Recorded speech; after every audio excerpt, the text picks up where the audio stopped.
Ganito ang pangyayari sa pagkapanganak kay Hesukristo. Si Maria na kanyang ina ay nakatakdang ikasal kay Jose.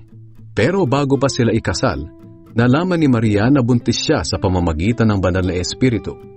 Si Jose na magiging asawa niya ay isang matuwid na tao at ayaw nitong malagay sa kahihiyan si Maria.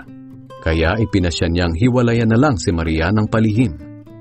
Habang pinag-iisipan ito ni Jose, nagpakita sa kaniya sa panaginip ang isang anghel ng Panginoon at nagsabi, "Jose, na mula sa angkan ni David, huwag kang matakot na pakasalan si Maria dahil ang pagbubuntis niya ay sa pamamagitan ng banal na Espiritu.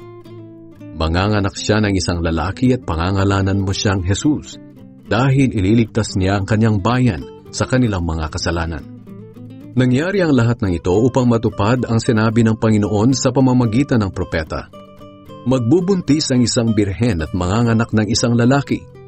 Tatawagin siyang Emmanuel, na ang ibig sabihin, kasama natin ang Diyos. Nang magising si Jose, sinunod niya ang sinabi ng anghel at pinakasalan niya si Maria. Pero hindi siya sumiping kay Maria hanggang sa maipanganak nito ang sanggol. Nang manganak na si Maria, pinangalanan ni Jose ang sanggol ng Jesus.